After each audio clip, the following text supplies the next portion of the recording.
வணக்கம். இது உங்கள் ஜேகே மாஸ்டர். இன்றைக்கி ரொம்ப முக்கியமான ஒரு வீடியோவில் இருக்கும். So centum preparation tips for physics. TN 12th ஃபிசிக்ஸ்க்கு சென்டம் ப்ரிப்பரேஷன் டிஎன் 11க்கும் இதை எடுத்துக்கலாம். ஸோ டிஎன் 11 அண்ட் டிஎன் 12க்கான centum preparation tips for physics தான் பார்க்க போகிறோம். ஸோ எப்படி நம்ம சென்டம் வாங்கலாம், எந்த மாதிரி கொஷின்ஸ், அதாவது எந்த மாதிரி டைப் ஆஃப் கொஷின்ஸ் எல்லாம் கேட்பாங்க, எந்தெந்த இடத்துல நம்மளுக்கு செக் பாயிண்ட் வைப்பாங்க, அப்படி டாப் டு பாட்டம் ஃபுல்லாக நம்ம அனலைசிஸ் தான் இந்த வீடியோ பார்க்க போகிறோம். ஸோ பார்க்கலாம். ஃபர்ஸ்ட்டு ஃபிசிக்ஸ் பார்த்திங்கன்னா ஒரு 70 மார்க்ஸ்க்கு எழுதுகிறோம். 70 மார்க்ஸ் தான் நம்மளுக்கு. அதே போல் 11 லெசன்ஸ் இருக்குது for 12th standard. 12th standard பார்த்திங்கன்னா 11 லெசன்ஸ் இருக்குது. 70 மார்க்குக்கு எழுதுகிறோம். அது எப்படி கால்குலேட் பண்ணுவாங்கன்னா 15 மார்க்ஸ் 1 மார்க்ஸ் 15 இருக்குது. And then 6 into 2 12 marks, 6 into 3 18 marks, 5 into 5 25 marks. இதுதான் நம்மளுக்கு பேட்டர்ன், கொஷின் பேப்பரோட பேட்டர்ன். ஸோ இதில் பார்த்தீங்கன்னா நம்மளுக்கு 5 into 5 25 மார்க்ஸ். வெயிட்டேஜ் ஓவராலாக பார்த்திங்கன்னா வெயிட்டேஜ் நம்மளுக்கு 5 மார்க்ஸில் தான் இருக்குது. 5 மார்க்ஸ் தான் ஓவரால் வெயிட்டேஜ். 25 மார்க்ஸ் அப்படியே பல்காக வாங்கிடலாம் 5 மார்க்ஸில். ஸோ நம்ம ஃபர்ஸ்ட்டு எதில் கான்சன்ட்ரேட் பண்ணணும்னா 5 மார்க்ஸில் மட்டும்தான் ஃபர்ஸ்ட்டு கான்சன்ட்ரேட் பண்ணணும். அதுக்கப்புறம் தான் 2 மார்க் 3 மார்க், அதுக்கப்புறம் தான் 1 மார்க். ஸோ இந்த வகையில் பார்த்திங்கன்னா 1 மார்க்கில் மேக்ஸிமம் எல்லாமே டஃப்பாக தான் இருக்கும். 1 மார்க்கை பொறுத்த வரைக்கும் மேக்ஸிமம் டஃப்பாக இருக்கும். 2 மார்க் 3 மார்க்கில் எல்லா கொஷின்ஸும் ஈஸியாக தான் இருக்கலாம். பட் ஆனால் கான்செப்ஷுவல் அதே போல் கம்பல்சரி கொஷின்ஸில் நம்மளுக்கு செக் வைப்பான். 5 மார்க்கை பொறுத்த வரைக்கும் இம்பார்ட்டன்ட் 5 மார்க் கொஷின்ஸை படித்தா மட்டுமே போதும். அந்த இம்பார்ட்டன்ட் கொஷின்ஸ் இப்போ நெக்ஸ்ட் வீடியோவில் நான் அப்லோட் பண்ண போகிறேன். ஸோ மறக்காமல் அந்த இம்பார்ட்டன்ட் கொஷின்ஸ்க்காக வெயிட் பண்ணுங்கள். நம்ம stay tuned with our channel. மறக்காமல் நம்ம சேனலை சப்ஸ்கிரைப் பண்ணுங்கள். சப்ஸ்கிரைப் பண்ணுறது மட்டும் இல்லாமல் பக்கத்தில் இருக்க பெல் ஐக்கானை மறக்காமல் ப்ரெஸ் பண்ணிடுங்க. ஸோ அப்போ தான் நம்ம போடுற வீடியோஸ் எல்லாமே உங்களுக்கு நோட்டிஃபை ஆகும். So 5 marks important 5 mark questions just ஒரு 50லேருந்து ஒரு 55 கொஷின்ஸ் வரைக்கும் தான் இருக்கும். Both Tamil medium and English medium 2 பேர்த்துக்குமே நான் அப்லோட் பண்ண போகிறேன். ஸோ அந்த இம்பார்ட்டன்ட் 5 மார்க் கொஷின்ஸ் பார்த்திங்கன்னா அந்த நம்பர் 2.1.3 2.1.4 அந்த மாதிரி அந்த நம்பர்ஸ் மட்டும்தான் மென்ஷன் பண்ண போகிறேன். கொஷின்ஸாக சொன்னால் இங்கிலீஷ் மீடியத்துக்கு மட்டும்தான் நான் கொடுக்குற மாதிரி இருக்கும், தமிழ் மீடியத்துக்கு கொடுக்க முடியாது. ஸோ அதனால தான் நான் இந்த மாதிரி நம்பராக மென்ஷன் பண்ணலாம் அப்படின்ட்டு இருக்கேன். ஸோ நெக்ஸ்ட் வீடியோவில் இம்பார்ட்டன்ட் கொஷின்ஸ் வருது. So stay tuned with our channel. அதுக்கப்புறம் பார்த்திங்கன்னா 5 மார்க்ஸை பொறுத்த வரைக்கும் இவ்வளோ தான். நம்ம வெயிட்டேஜ் 25 மார்க்கு. அந்த நான் கொடுக்குற இம்பார்ட்டன்ட் 5 மார்க் கொஷின்ஸை மட்டுமாவது படிங்க. அந்த இம்பார்ட்டன்ட் 5 மார்க் கொஷின்ஸை தவிர வேறு எதுவுமே கேட்க வாய்ப்பு இல்லை. நான் 99.9% வரைக்கும் நான் சொல்கிறேன். அது கண்டிப்பாக நான் கொடுக்குற அந்த இம்பார்ட்டன்ட் 5 மார்க் கொஷின்ஸ்லேருந்து தான் வரும். ஸோ அந்தளவுக்கு அது மோஸ்ட் இம்பார்ட்டன்ட் 5 மார்க் கொஷின்ஸ் தான் கேட்குறேன். ஸோ அடுத்து பார்த்திங்கன்னா 5 மார்க்ஸ் வந்துடலாம். 5 மார்க்ஸில் மேக்ஸிமம் பார்த்திங்கன்னா எப்படி அட்டன் பண்ணணுன்னா, இப்போ 5 மார்க்ஸ் எடுத்தோடனே ஃபஸ்ட்டு டயக்ராம் பேஸ்டு கொஷின்ஸாக இருக்கலாம், இல்லை டெரிவேட்டிவ்ஸாக இருக்கலாம், இல்லை தியரியாக இருக்கலாம். இப்போது தியரியும் இருக்கலாம், அதே போல் டயக்ராம் பேஸ்டு கொஷின்ஸ் இந்த மாதிரி இருக்கும்போது ஃபர்ஸ்ட்டு எப்படி நீங்கள் அவங்கள அட்ராக்ட் பண்ணணுன்னா உங்களோட ப்ரெசன்டேஷன் மூலிமா தான் அட்ராக்ட் பண்ண முடியும். அந்த ப்ரெசன்டேஷன் எப்படி இருக்குன்னா, நீங்கள் ஃபர்ஸ்ட்டு டயக்ராம் இருந்துச்சுன்னா கண்டிப்பாக முன்னாடி டயக்ராம் போட்டுருங்க.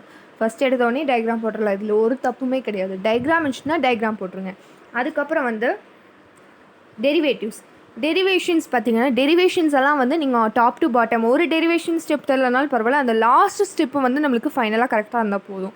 அதனால் லாஸ்ட்டு ஃபைனல் ஸ்டெப்பு நீங்கள் படிச்சுட்டு போயிருங்க. மற்ற டெரிவேஷன் ஸ்டெப்ஸ் எல்லாம் நம்மளுக்கு போடணும், கரெக்டாக தான் இருக்கணும். அப்படி உங்களுக்கு கொலாப் ஆனாலும் லாஸ்ட்டு டெரிவேஷன் ஸ்டெப்பையாவது கரெக்டாக எழுதிட்டு வாங்க. அதுக்கு மேனேஜ் பண்ணி எழுதிட்டு வந்துடலாம். ஸோ அந்தளவுக்கு டெரிவேஷன்ஸ் நல்லா படிக்கணும். அதனால் டெரிவேஷன்ஸ் கொஷின்ஸ் மேக்ஸிமம் எல்லாம் அட்டன் பண்ணிடுவீங்க. ஏன்னா அது மேக்ஸ்க்கு ரிலேட்டடாக இருக்கிறங்காட்டிக்கு நிறைய பேர் அட்டன் பண்ணிடுவீங்க, அது பிரச்சனையே இல்லை. அண்ட் தென் இப்போ தியரிக்கு வரலாமே. தியரி பார்த்திங்கன்னா தியரியை நீங்கள் வேண்டிகிராஃப் எடுத்துக்கலாமே. இப்போது வேண்டிகிராஃப் எடுத்திங்கன்னா நல்ல டாப் டு பாட்டம் அது எப்படி கன்ஸ்ட்ரக்ட் பண்ணுறோம், அது எப்படி ஒர்க் பண்ணுறோம், அது எல்லாமே இருக்கும். ஸோ அந்த கன்ஸ்ட்ரக்ஷன் ஒர்க்கிங்கை எப்படி நம்ம படிக்கிறது, இந்த டெரிவேஷன்ஸ்னால் டெரிவேஷன்ஸ் போடுறலாம், பிரச்சனை இல்லை. அந்த மாதிரி கொஷின்ஸ் எல்லாம் வரும்போது நம்ம என்ன பண்ணணும்னா தியரியை நம்ம கான்செப்டை அண்டர்ஸ்டாண்ட் பண்ணால் போதும். அது என்ன அங்கே கண்டென்ட் இருக்குது, எப்படி ஒர்க்கிங் பண்ணுறாங்க, எப்படி கன்ஸ்ட்ரக்ஷன், ஒரு 2 தடவை ரீட் பண்ணி பாருங்கள். கண்டிப்பாக அந்த தியரி கொஷின்ஸை அட்டன் பண்ணிடலாம். ஸோ அந்தளவுக்கு ஈஸி தான். உங்களுக்கு டயக்ராம் டெரிவேஷன்ஸ் தான் மோஸ்ட் இம்பார்ட்டன்ட். அதே போல் இம்பார்ட்டன்ட் 5 மார்க் கொஷின்ஸு நான் கொடுக்குற எல்லா கொஷின்ஸுமே தரவாக படிச்சுட்டு போங்க. ஒரு 50லேருந்து ஒரு 55க்குள்ளே தான் இருக்கும். ஸோ அந்த கொஷின்ஸ் இப்போ நெக்ஸ்ட் வீடியோவில் வரப்போது அந்த கொஷின்ஸை மறக்காமல் படிச்சுட்டு போங்க. சென்டம் வேணுமா அப்போ படிங்க, அவ்வளோதான். நெக்ஸ்ட்டு நம்ம 2 மார்க் 3 மார்க் போயிடலாமே. 2 மார்க் 3 மார்க் 2 மார்க் 3 மார்க் ஏன் வந்து ரெண்டுமே ஒட்டுக்காக கொடுத்துருக்கேன்னா, நம்மளுக்கு 2 மார்க் தனியாக 3 மார்க் தனியாக நம்மளுக்கு புக் பேக்கில் கொடுக்கல, ரெண்டு ஷார்ட் ஆன்சர்ஸ் அப்படின்னு தான் கொடுத்துருக்காங்க. இப்போது சில புக் பேக் 5 மார்க் கொஷின்ஸ்லேயே பார்த்தீங்கன்னா 3 மார்க் கொஷின்ஸும் இருக்குது. நல்லா நோட் பண்ணி பாருங்கள். புக் பேக் 5 மார்க் கொஷின்ஸில் இருக்கல சில டைம் வந்து உங்களுக்கு 3 மார்க்லேயும் வந்து கேட்பாங்க. ஸோ அதனால் 3 மார்க் கொஷின்ஸை புக் பேக் 5 மார்க்லேயும் ஒவ்வொரு தடவை கொடுத்து வச்சுருப்பாங்க. ஆனால் 5 மார்க் தான் அங்கே கொடுத்துருக்காங்க. ஆனால் எக்ஸாமில் கேட்கும்போது நம்மளுக்கு 3 மார்க் கொஷின்ஸாக கேட்பாங்க. அதனால் எந்தெந்த இதிலிருந்து வரலாம் 2 மார்க் 3 மார்க் கேட்கலான்னா, ஃபர்ஸ்ட்டு ப்ராப்ளம்ஸ் கண்டிப்பாக இருக்கும். ஒரு 2 மார்க்கில் கண்டிப்பாக ப்ராப்ளம்ஸ் இருக்கும். அதே போல் ஒரு 3 மார்க் ப்ராப்ளம் இருக்கும். ப்ராப்ளம் இல்லாமல் இருக்கவே இருக்காது. ப்ராப்ளம் கண்டிப்பாக இருக்கும். அடுத்து கான்செப்ஷுவல் கொஷின்ஸ் எல்லாமே வந்து கண்டிப்பாக இருக்கும். அது எல்லாமே அது இல்லாத பேப்பரே இருக்காது. ஸோ கான்செப்ஷுவல் ஏதோ ஒரு இல்லை ஒன்று 2 மார்க்கில் கேட்பாங்க, இல்லை ஒன்று 3 மார்க்கில் கேட்பாங்க. கான்செப்ஷுவல் கொஷின்ஸ் கண்டிப்பாக இருக்கும். அண்ட் தென் ப்ராப்பர்ட்டிஸ் இருக்குல்ல, ப்ராப்பர்ட்டிஸும் வந்து கண்டிப்பாக கேட்பாங்க. ப்ராப்பர்ட்டிஸ் அதுக்கு ரிலேட்டடான கொஷின்ஸ் எல்லாமே வந்து கண்டிப்பாக நம்மளுக்கு வரும். அதே போல் அப்ளிகேஷன் யூசஸ்லேருந்து கண்டிப்பாக ஒரு கொஷின் வரும். ப்ராப்பர்ட்டிஸ்லேருந்து ஒன்று வரலாம். அதே போல் அப்ளிகேஷன் அண்ட் யூசஸ் இருக்குல்ல, அதுலேருந்து ஒரு கொஷின்ஸ் வரலாம். And then advantages and disadvantages இந்த மாதிரி இருக்க கொஷின்ஸ் எல்லாமே வரும். இது எல்லாமே பார்த்தீங்கன்னா 3 மார்க்கில் கேட்பாங்க. அதிகமாக உங்களுக்கு problems, conceptual, properties, application uses, advantages and disadvantages எல்லாமே வந்து 3 மார்க்கில் தான் அதிகமாக கேட்கறதுக்கு வாய்ப்புகள் இருக்குது. அதுக்கப்புறம் பார்த்தீங்கன்னா டெஃபனிஷன்ஸ் லாஸ் எல்லாம் வந்து உங்களுக்கு 2 மார்க் கொஷின்ஸாக கேட்கலாம். 2 மார்க் கொஷின்ஸில் வந்து டெஃபனிஷன்ஸ் தான் கேட்பாங்க. அந்த டெஃபனிஷன் எப்படி எழுதணும்னா, அந்த டெஃபனிஷனை நம்ம என்ன டெஃபைன் பண்ணுறோம் அப்படின்னு எழுதிட்டு அதுக்கப்புறம் அதுக்கு ஒரு டெரிவேஷன் இருக்கும், இல்லை ஒரு ஃபார்முலா இருக்கும். அதை வந்து நம்ம மென்ஷன் பண்ணி கண்டிப்பாக எழுதணும். வித் யூனிட்டோட மென்ஷன் பண்ணணும். யூனிட் இல்லாமல் எழுதினீங்கன்னா கண்டிப்பாக மார்க் கம்மி பண்ணுவாங்க. அதனால் யூனிட்டோட மென்ஷன் பண்ணுவோம். எந்த ஒரு டெஃபனிஷனாக இருக்கட்டும் அதுக்கு கண்டிப்பாக ஒரு யூனிட் வந்து மென்ஷன் பண்ணியே ஆகணும். அதுக்கப்புறம் லாஸ், கொலும்லா இந்த மாதிரிலாம் இருக்குல்ல, அந்த மாதிரி லாஸ் எல்லாமே வந்து கேட்குறக்கு அதிக வாய்ப்புகள் இருக்குது. ஸோ இவ்வளோ தான் 2 மார்க் 3 மார்க்கை பொறுத்த வரைக்கும்.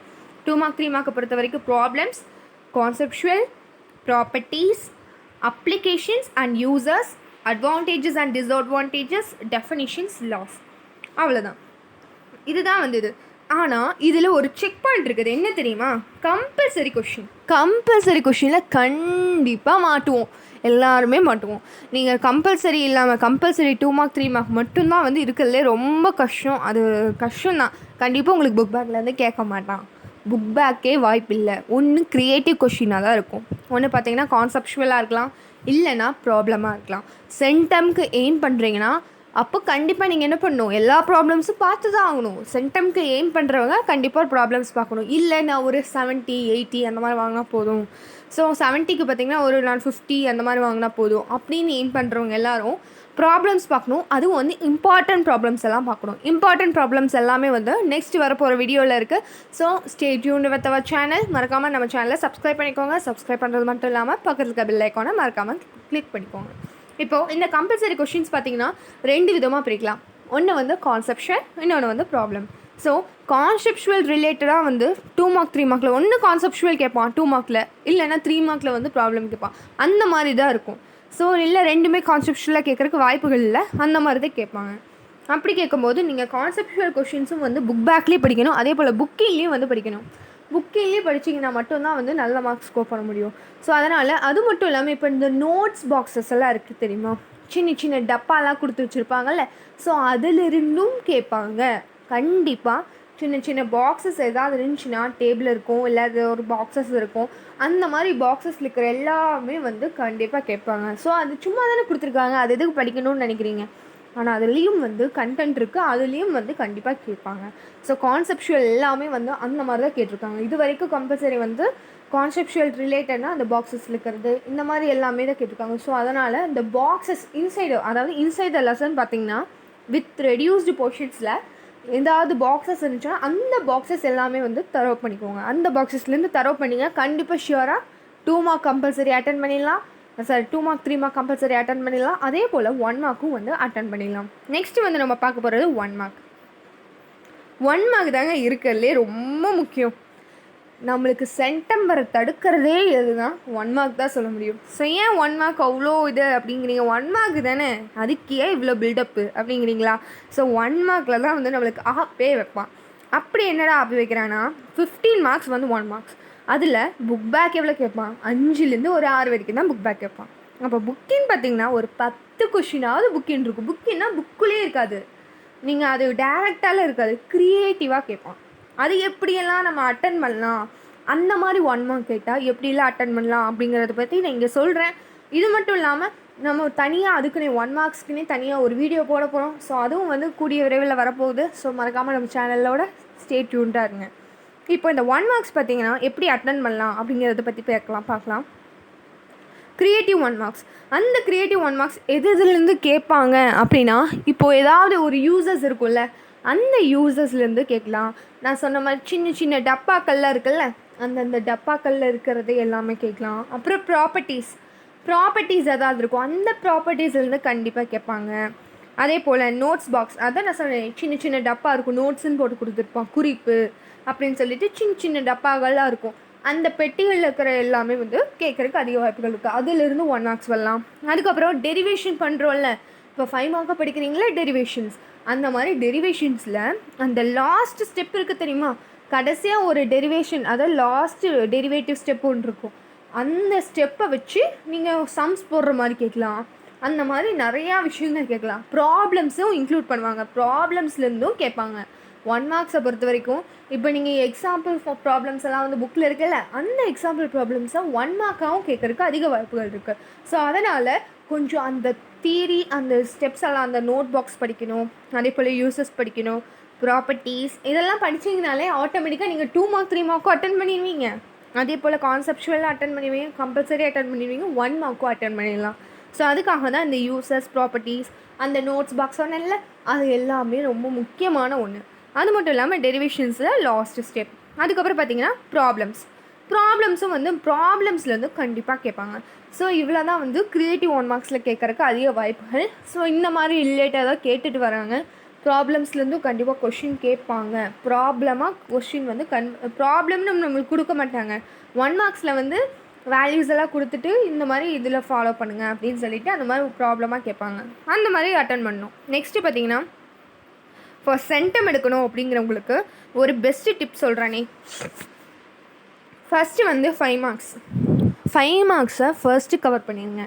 இப்போது 5 மார்க்ஸ், இப்போ சென்டம் எடுக்கணும், இனிமேலாவது நான் சென்டம் எடுக்கணும், இந்த 15 நாளில் படித்து நான் சென்டம் எடுக்கணும் அப்படிங்கிறவங்க ஃபஸ்ட்டு நான் இம்பார்ட்டன்ட் 5 மார்க் கொஷின்ஸ் அப்லோட் பண்ண போகிறேன். இன்றைக்கி மத்தியானத்துக்குள்ளே அப்லோட் ஆகிடும். ஸோ அப்லோட் பண்ணதுக்கப்புறம் அந்த இம்பார்ட்டன்ட் 5 மார்க் கொஷின்ஸ் ஒரு 50லேருந்து ஒரு 55 இருக்கும். அந்த இம்பார்ட்டன்ட் கொஷின்ஸை வந்து என்ன பண்ணுறீங்க, ஃபர்ஸ்ட்டு படிக்கிறீங்க. Important 5 mark questions for both volume 1 volume 2கே மொத்தமாக 50லேருந்து ஒரு 55 இருக்கும். அந்த இம்பார்ட்டன்ட் 5 மார்க் கொஷின்ஸை மட்டுமாவது படிக்கணும். ஸோ அந்த இம்பார்ட்டன்ட் 5 மார்க்ஸ் கொஷின்ஸை ஃபர்ஸ்ட்டு படிச்சுருங்க. படித்து முடிச்சுட்டு 5 மார்க்கை முதல்ல கம்ப்ளீட் பண்ணுங்க. 5 மார்க் கம்ப்ளீட் பண்ணிட்டாலே நம்மளுக்கு வந்து ஒரு 25 மார்க்ஸ் வந்து நம்ம கையில் இருக்குது. ஸோ அதுக்கப்புறம் பார்த்தீங்கன்னா 2 மார்க் 3 மார்க் 2 மார்க் 3 மார்க்ங்கிறது புக் பேக்கில் எது இம்பார்ட்டன்ட், எது இன்சைட் உள்ள கேட்கலாம் அப்படிங்கிறத பற்றியும் நம்ம வந்து most important 3 mark questions 2 mark questions வந்து ஆல்ரெடி அப்லோட் பண்ணியிருப்போம். அது போக மறுபடியும் அப்லோட் பண்ண போகிறோம் ஃபார் ஆல் சாப்டர்ஸ். அப்படி அப்லோட் பண்ணும்போது அந்த கொஷின்ஸ் எல்லாமே வந்து கவர் பண்ணிங்க. அதே போல் நான் சொன்னேன்ல, யூசர்ஸ், ப்ராப்பர்ட்டிஸ், நம்ம இங்கே சொன்னோமா, நம்ம காமிச்சோம்ல, problems, conceptual, properties, applications, users, advantages and disadvantages, definition, laws, இந்த மாதிரி ரிலேட்டட் இருக்க கொஷின்ஸையும் வந்து ஒவ்வொரு லெசனாக கம்ப்ளீட் பண்ணிட்டு வாங்க. 5 மார்க் படித்ததுக்கப்புறம் இந்த மாதிரி கம்ப்ளீட் பண்ணிட்டு வாங்க. அப்படி கம்ப்ளீட் பண்ணிட்டு வந்துட்டு 2 மார்க் 3 மார்க் கம்ப்ளீட் பண்ணிடுங்க. சாப்டர் வைஸாக கம்ப்ளீட் பண்ணுங்கள் ஒவ்வொரு சாப்டராக. அதுக்கடுத்து ப்ராப்ளம்ஸ் வந்து கண்டிப்பாக பார்த்தாகணும். சென்டம் எடுக்கணுமா, அப்போ நீங்கள் ப்ராப்ளம் பார்த்து தான் ஆகணும். ஏன்னா ப்ராப்ளம்லேருந்து கண்டிப்பாக கேட்பான். ஒரு 2 மார்க் இல்லை ஒரு 3 மார்க் கேட்பான், இல்லை 5 மார்க்லேயே கேட்குறக்கு வாய்ப்புகள் இருக்குது. 5 மார்க்கில் இது வரைக்கும் கேட்டதில் ரேர் கேஸ் தான் அது 5 மார்க்கில் கேட்குறக்கு. அப்படி கேட்டாலும் ஆப்ஷன் பார்த்தீங்கன்னா உங்களுக்கு தியரியோ இல்லை டெரிவேஷனோ ஏதோ ஒன்று கொடுத்துருப்பான். அதனால் நீங்கள் அதை அட்டன் பண்ணிக்கலாம். ஸோ அந்தளவுக்கு தான் கேட்பாங்க. நெக்ஸ்ட்டு பார்த்தீங்கன்னா, இந்த ப்ராப்ளம்ஸ் வந்து கண்டிப்பாக 2 மார்க் 3 மார்க்கில் கேட்கலாம், இல்லாட்டி 1 மார்க்லேயாவது அட்லீஸ்ட் உங்களுக்கு செக் பாயிண்ட் வைப்பான். அதனால் இந்த ப்ராப்ளம்ஸை வந்து மிஸ் பண்ணாமல் பார்த்துட்டு போங்க. இது வரைக்கும் நிறையா ஸ்டூடெண்ட்ஸ் பண்ணுற மிஸ்டேக்கே வந்து 2 மார்க் 3 மார்க் 5 மார்க்கை படிச்சுட்டு ப்ராப்ளம்ஸை வந்து ஸ்கிப் பண்ணிட்டு போகிறது தான் வந்து பெரிய மிஸ்டேக், சென்டம் வராமல் தடுக்கிறதுக்கு. ஸோ அதனால தான் வந்து ப்ராப்ளம்ஸை மறக்காமல் பார்த்துட்டு போங்க. அதுக்கப்புறம் பார்த்தீங்கன்னா 1 மார்க்ஸ் நான் சொன்னேன்ல, அது என்னென்ன பண்ணணும், எதெல்லாம் படிக்கணும், அந்த ரிலேட்டட் டாபிக்ஸ் எல்லாம் அட்லீஸ்ட் கவர் பண்ணிங்கன்னா கண்டிப்பாக க்ரியேட்டிவ் கொஷின்ஸை நீங்கள் அட்டன் பண்ணிக்கலாம். ஸோ இவ்வளோ தான், மொத்தமாக இவ்வளோ தான். இப்போது சாப்டர் வைஸ், இப்போது நான் என்னோடய சஜஷன் படி இந்தந்த சாப்டர் இப்படி இந்த ஆர்டரில் கவர் பண்ணுங்கன்னு நான் சொல்லியிருக்கேன். ஸோ அந்த சாப்டர்ஸை பார்க்கலாம். இந்த ஆர்டரில் கவர் பண்ணிங்கன்னா உங்களுக்கு பெட்டராக இருக்கும் நான் ஃபீல் பண்ணுறேன். ஸோ இது என்னோடய விஷ். உங்களுக்கு வேணும்னா நீங்கள் இதை ஃபாலோ பண்ணிக்கலாம். இது என்னோடய விஷ் அவ்வளோதான்.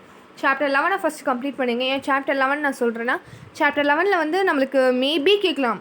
அட்லீஸ்ட் ஒரு 5 மார்க் கேட்கலாம், இல்லை 2 மார்க் 3 மார்க்லையாவது அட்லீஸ்ட் கேட்கலாம். ஸோ அதனால் வந்து சாப்டர் 11 ஈஸியாக நம்ம மார்க்ஸ் ஸ்கோர் பண்ணக்கூடியது. ஈஸியாக சீக்கிரம் படிச்சிடலாம். ஒரு 10-20 நிமிஷம் இருந்துச்சுன்னா அந்த சாப்டரவே படிச்சிடலாம். அந்த மாதிரி ஒரு சாப்டர். அதனால் chapter 11 and then chapter 5. Chapter 5 ரொம்ப சின்ன சாப்டர், அது ஈஸியாக படிச்சிடலாம். அதனால தான் அந்த சாப்டர் 5 அண்ட் சாப்டர் 2. அதுக்கப்புறம் chapter 8, chapter 9, chapter 10, chapter 1, chapter 6, chapter 7, chapter 3 and chapter 4. So இந்த ஆர்டர் வந்து நான் கொடுக்குற ஆர்டர். உங்களுக்கு வேணும்னா இந்த ஆர்டரை நீங்கள் ரீஅரேஞ்ச் பண்ணி படிச்சுக்கலாம். ஸோ இதுதான் வந்து இது மொத்தமாக சென்டம் ப்ரிப்பரேஷன் டிப்ஸே இவ்வளோ தான். நம்ம வந்து என்ன பண்ணுறோம், எந்த இது ரிலேட்டடோ அதை முதல்ல இப்போ ஃபஸ்ட்டு 5 மார்க் கவர் பண்ணுங்கள். அதுக்கப்புறம் 2 மார்க் 3 மார்க், அதுக்கப்புறம் ப்ராப்ளம்ஸ், அதுக்கப்புறம் 1 மார்க்ஸ். ஸோ இவ்வளோ தான். All the best. Thank you for watching this video. Enjoy your each class with a smile. Please subscribe, like, share and comment. Thank you for watching this video. Stay tuned with our channel. நம்ம important questions எல்லாமே வரப்போகுது. So stay tuned with our channel. Thank you for watching this video. மறக்காமல் comment பண்ணிடுங்க.